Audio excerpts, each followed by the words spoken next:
ನಮಸ್ಕಾರ ವೀಕ್ಷಕರೇ.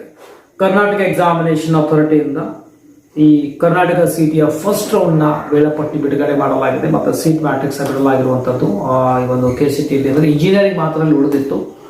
ಸೊ ಅದರ ಸೀಟ್ ಮ್ಯಾಟ್ರಿಕ್ಸ್ ಬಿಡಲಾಗಿದೆ. ಸ್ಕ್ರೀನ್ ಮೇಲೆ ತೋರಿಸ್ತಾ ಡೌನ್ಲೋಡ್ ಮಾಡ್ಕೊಳ್ಳಿ. ಸೊ ಆಲ್ರೆಡಿ ಏನಪ್ಪಾ ಅಂದ್ರೆ ಪ್ರೀವಿಯಸ್ ಇಯರ್ ಕಟ್ ಆಫ್ ಅಲ್ಲಿ ಪ್ರೀವಿಯಸ್ ಇಯರ್ಸ್ ಕೆಲವು ಸೀಟ್ ಮ್ಯಾಟ್ರಿಕ್ಸ್ ಅನ್ನ ಉಪಯೋಗ ಮಾಡಿಕೊಂಡು ಬಹಳಷ್ಟು ವಿದ್ಯಾರ್ಥಿಗಳು ಆಕ್ಚುಲಿ ಪ್ರಿಪರೇಷನ್ ಮಾಡಿ ಹಾಕಿರುವಂತದ್ದು. ಬಟ್ ಈ ಸಲ ಬಹಳಷ್ಟು ಲೇಟ್ ಆಗಿದೆ.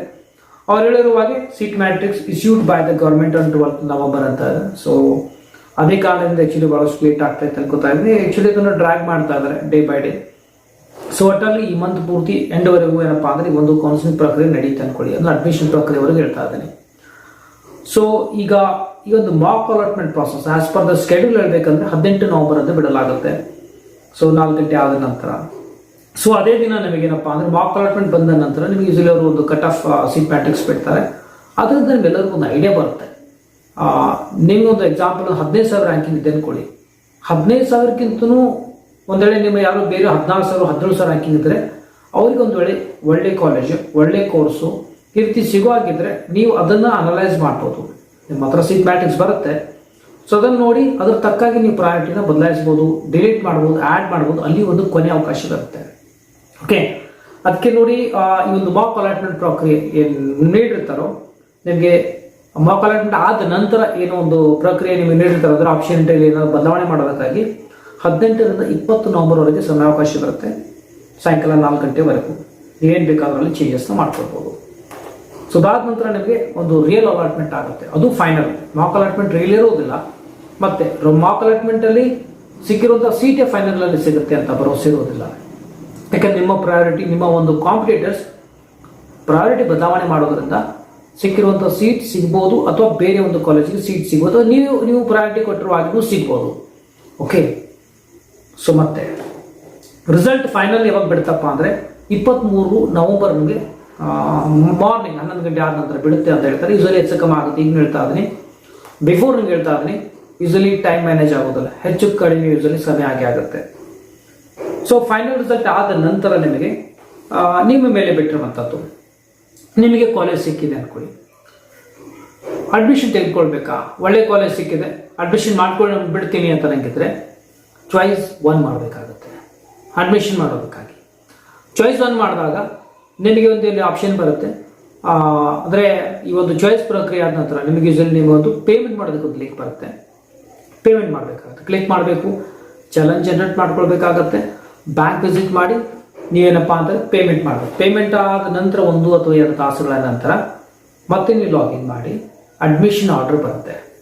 ಡೌನ್ಲೋಡ್ ಮಾಡ್ಕೊಳ್ಳಿ. ಅಲ್ಲಿ ಮೆನ್ಷನ್ ಮಾಡಿರ್ತಾರೆ ಯಾವಾಗ ಅಡ್ಮಿಷನ್ ಮಾಡ್ಕೊಳ್ಬೇಕಂತ. ಕಾಲೇಜ್ ವಿಸಿಟ್ ಮಾಡಿ ಎಲ್ಲ ಡಾಕ್ಯುಮೆಂಟ್ಸ್ ತೆಗೆದುಕೊಂಡು ಹೋಗ್ಬೇಕಾಗತ್ತೆ. ಅಡ್ಮಿಷನ್ ಪ್ರಕ್ರಿಯೆ ಮಾಡ್ಕೊಳ್ಳಿ. ಅಡ್ಮಿಷನ್ ಆದ ನಂತರ ಕೊನೆಯಲ್ಲಿ ಬರುವುದೇನಪ್ಪಾ ಅಂತಂದ್ರೆ ಮತ್ತೆ ನೀವು ಲಾಗಿನ್ ಮಾಡಿ ಅಡ್ಮಿಷನ್ ಆಗಿರುವಂತಹ ಸೂಚನೆ ಮೇಲೆ ಕೊಡಬೇಕಾಗತ್ತೆ. ನಿಮ್ಗೆ ಯಾವ್ದಂತಂದ್ರೆ KE ವೆಬ್ಸೈಟ್ ಅಲ್ಲಿ ವಿಸಿಟ್ ಮಾಡಿ ನಿಮಗೆ ನಿಮ್ಮ ಒಂದು ಅಪ್ಲಿಕೇಶನ್ ನಂಬರ್ ಪಾಸ್ವರ್ಡ್ ಎಲ್ಲ ಯೂಸ್ ಮಾಡಿ ಲಾಗಿನ್ ಮಾಡಿ ಅದನ್ನ ನೀವು ಮಾಹಿತಿಯಲ್ಲಿ KEಗೆ ಮುಟ್ಟಿಸ್ಬೇಕಾಗತ್ತೆ. ಅಲ್ಲೊಂದು ಆಪ್ಷನ್ ಬರುತ್ತೆ ನಿಮಗೆ. ಒಂದು ವೇಳೆ ನಿಮಗೆ ಸಿಕ್ಕಿರುವಂತಹ ಕಾಲೇಜ್ನ ಅಪ್ಗ್ರೇಡ್ ಮಾಡೋಕೆ ಅಂದ್ರೆ ಹೋಲ್ಡ್ ನಲ್ಲಿ ಇಟ್ಕೊಳ್ಬೇಕು ಅಂತಂದ್ರೆ ಅಲ್ಲಿ ಚಾಯ್ಸ್ 2 ಅಂತ ಮಾಡ್ತೀವಿ. ಚಾಯ್ಸ್ 2 ಮಾಡಿದ್ರೆ ಈ ಒಂದು ಸೀಟ್ ನಿಮ್ಮ ಹತ್ರನೇ ಇರುತ್ತೆ. ಪೇಮೆಂಟ್ ಮಾಡೋ ಅವಶ್ಯಕತೆ ಇಲ್ಲ. ಪೇಮೆಂಟ್ ಒಟ್ಟಾಗಿ ಮಾಡೋದು ಅವಶ್ಯಕತೆ ಇರೋದಿಲ್ಲ. ನೀವು ಮತ್ತೇನಪ್ಪಾ ಅಂದ್ರೆ ನೆಕ್ಸ್ಟ್ ರೌಂಡ್ಗೆ ಹೋಗ್ತೀರಾ. ಸೆಕೆಂಡ್ ರೌಂಡ್ಗೆ ಹೋದಾಗ ನಿಮ್ಗೆ ಎಲ್ಲಿವರೆಗೂ ಬೇರೆ ಕಾಲೇಜ್ ಸೀಟ್ ಸಿಗೋದಿಲ್ಲ ಅಲ್ಲಿವರೆಗೂ ಅದು ಸೀಟ್ ನಿಮ್ಮ ಹತ್ರ ಹೋಲ್ಡ್ ನಲ್ಲಿ ಇರುತ್ತೆ. ಅಂದ್ರೆ ಫಾರ್ ಎಕ್ಸಾಂಪಲ್ ನಿಮಗೆ 20ನೇ ನಂಬರ್ ಪ್ರಯಾರಿಟಿ ಸಿಕ್ಕಿದೆ ಅನ್ಕೊಳ್ಳಿ. ಚಾಯ್ಸ್ 2 ಮಾಡಿದ ತಕ್ಷಣ ನೀವು ನೆಕ್ಸ್ಟ್ ರೌಂಡ್ ಹೋದಾಗ 20 ಆದ ನಂತರ 21ರಿಂದ ಏನಿರುತ್ತೆ ನೋಡಿ ಎಲ್ಲ ಡಿಲೀಟ್ ಆಗಿರುತ್ತೆ.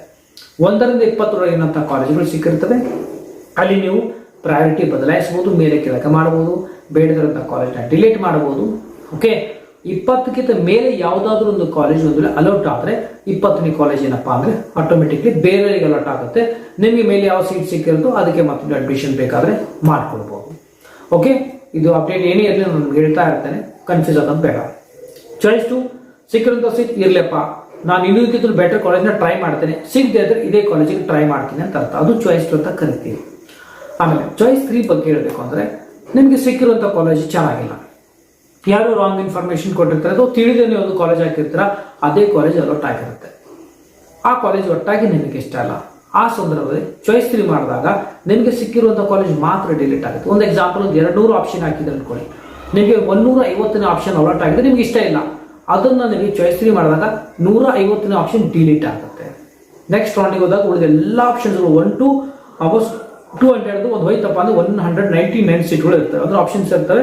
ಅಲ್ಲಿ ನೀವು ಮತ್ತೆ ವೇರಿಯೇಷನ್ ಮಾಡಬಹುದು, ಯಾವುದೇ ರೀತಿ ಮತ್ತೆ ಬದಲಾವಣೆ ಮಾಡೋದಿರೋದಿಲ್ಲ. ಅಂದ್ರೆ ಒಂದು ಪ್ರಯಾರಿಟಿ ಹೆಚ್ಚು ಕಮ್ಮಿ ಮಾಡೋದು, ಡಿಲೀಟ್ ಮಾಡೋದು, ಆ್ಯಡ್ ಮಾಡೋಕ್ಕೆ ನೀವು ಯೂಸಲಿ ಅಲೋ ಮಾಡೋದಿಲ್ಲ. ಓಕೆ, ಚಾಯ್ಸ್ 3 ಮಾಡಿದಾಗ. ಚಾಯ್ಸ್ 4 ಮಾಡಿದ್ರೆ ನೀವು ಬೇರೆ ಒಂದು ಕೌನ್ಸಿಲಿಂಗ್ ಪ್ರಕ್ರಿಯೆ ಮುಖಾಂತರ ನಿಮ್ಗೊಂದು ಸೀಟ್ ಲಭಿಸಿದ್ರೆ, ಅಥವಾ ನಿಮಗೆ KEನಲ್ಲಿ ಕಂಟಿನ್ಯೂ ಮಾಡೋದು ಇಷ್ಟ ಇದ್ದಿಲ್ಲ ಅಂತಂದ್ರೆ, ಕೆಲವೊಂದು ಯೂಸಲಿ ಲಾಂಗ್ ಟರ್ಮ್ ಹೋಗೋರು ಇರ್ತಾರೆ. ಸೊ ಬೇಡ ಅಂತ ಅನಿಸಿದ್ರೆ ನೀವು ಸೇಫ್ ಆಗಿ ಚಾಯ್ಸ್ 4 ಅಂತ ಮಾಡಿದಾಗ ಸೇಫ್ ಆಗಿ ನೀವು ಎಕ್ಸಿಟ್ ಆಗ್ತೀರಾ. ಓಕೆ, ಸೊ ನೀಟ್ ವಿದ್ಯಾರ್ಥಿಗಳು ಇಲ್ಲೇನಪ್ಪ ಅಂದ್ರೆ ಆ ಸಿಕ್ಕಿರುವಂಥ ಕಾಲೇಜ್ಗಳು ಚಾಯ್ಸ್ 2 ಅಥವಾ ಚಾಯ್ಸ್ 3 ಮಾಡಿ ನೀವು ಮುಂದೆ ಆ ಕಡೆ ಮೆಡಿಕಲ್ ಕೌನ್ಸಿಲಿಂಗ್ನಲ್ಲಿ ಸಹ ನೀವು ಪಾರ್ಟಿಸಿಪೇಟ್ ಮಾಡಬಹುದು. ಈಗ ಹೇಳ್ತಾ ಇದ್ದೀನಿ, ಯಾರು ನೀಟ್ನಲ್ಲಿ ಚೆನ್ನಾಗಿ ತೆಗೆದಿರ್ತಾರೋ ಆ AQ ಮೂಲಕ ಅಥವಾ ಡೀಮ್ಡ್ ಯೂನಿವರ್ಸಿಟಿ ಅಲ್ಲಿ ಪಾರ್ಟಿಸಿಪೇಟ್ ಮಾಡ್ತಾರೋ, ಅಲ್ಲಿ ಆ ಒಂದು ಸೀಟ್ಗಾಗಿ ನೀವು ಆ ಕಡೆ MCC ನಡೆಸಿದ ಕೌನ್ಸಿಲಿಂಗ್ನಲ್ಲಿ ಪಾರ್ಟಿಸಿಪೇಟ್ ಮಾಡಿದರೆ ಇಲ್ಲಿ ನಮ್ಮ ಒಂದು KE ನಡೆಸುವಂತಹ ಕೌನ್ಸಿಲಿಂಗ್ ಪ್ರಕ್ರಿಯೆಯಲ್ಲಿ ಸಹ ನೀವು ಪಾರ್ಟಿಸಿಪೇಟ್ ಮಾಡಬಹುದು. ಓಕೆ, ಬಟ್ ಭಾಳ ಕೇರ್ಫುಲ್ ಆಗಿರಬೇಕಾಗುತ್ತೆ. ಚಾಯ್ಸಸ್ನ ಸೆಲೆಕ್ಟ್ ಮಾಡುವಾಗ ಅಲ್ಲಿನ ಅಪ್ಗ್ರೇಡ್ ಅಂತ ಕರೀತಾರೆ. ಓಕೆ, ವಿಲ್ಲಿಂಗ್ನೆಸ್ ಅಪ್ಗ್ರೇಡಿಂಗ್ ಅಂತ ಕರೀತಾರೆ. ನಮ್ಮ ಹತ್ರ ಇದು ಓನ್ಲಿ ಜಸ್ಟ್ ಟರ್ಮ್ ಬೇರೆ ಬೇರೆ ಇರುತ್ತೆ, ಆಲ್ಮೋಸ್ಟ್ ಸೇಮ್ ಪ್ರೊಸೀಜರ್ ಇರುತ್ತೆ. ಓಕೆ, ಬಟ್ ನಮ್ಮಷ್ಟು ಆಪ್ಷನ್ಸ್ ಯೂಸಲ್ಲಿ ಇರುವುದಿಲ್ಲ, KEನಲ್ಲಿ ಸ್ವಲ್ಪ ಬೇರೆ ಇರುತ್ತೆ. ಓಕೆ, ಸೊ ನೋಡ್ಬೋದು ಈ ಒಂದು ಆಪ್ಷನ್ಸ್ ಏನು ಚಾಯ್ಸಸ್ ಎಲ್ಲಿ ಇರ್ತೋ ಅದು ಕೊಡೋದಕ್ಕಾಗಿ ನಿಮಗೆ 23 ನವೆಂಬರಿಂದ 25 ನವೆಂಬರ್ವರೆಗೆ ಸಮಯಾವಕಾಶವಿರುತ್ತೆ. ಯಾರಿಗೆ ಸೀಟ್ ಸಿಗೋದ್ರು ಚಾಯ್ಸ್ ಮಾಡೋ ಅವಶ್ಯಕತೆ ಇರೋದಿಲ್ಲ, ಡೈರೆಕ್ಟ್ ಆಗಿ ನೀವು ಸೆಕೆಂಡ್ ರೌಂಡಿಗೆ ಹೋಗ್ತೀರಾ. ಯಾರು ಚಾಯ್ಸ್ ಮಾಡೋದಿಲ್ವೋ ಅದು ಆಟೋಮೆಟಿಕ್ಲಿ ಸಿಸ್ಟಮ್ ಏನು ಅನ್ಕೋತಿ ಅಂದ್ರೆ ಚಾಯ್ಸ್ 4 ಅಂತ ತಿಳಿದುಕೊಂಡು ನಿಮಗೆ ಹೊರ ಹಾಕುತ್ತೆ, ಮತ್ತೆ ನಿಮಗೆ ಯಾವುದೇ ರೀತಿ ರೌಂಡ್ಗೆ ನಿಮಗೆ ಅಲೋ ಮಾಡೋದಿಲ್ಲ. ಚಾಯ್ಸ್ 1 ಮಾಡಿದ್ರೆ ನೀವು ನೆಕ್ಸ್ಟ್ ರೌಂಡಿಗೆ ಬರ ಆಗಿರೋದಿಲ್ಲ, ಯಾವುದೇ ಚಾಯ್ಸ್ ಸೆಲೆಕ್ಟೇ ಮಾಡ್ತಾ ಇದ್ರೆ ನೀವು ನೆಕ್ಸ್ಟ್ ರೌಂಡ್ಗೆ ಬರ ಆಗಿರೋದಿಲ್ಲ.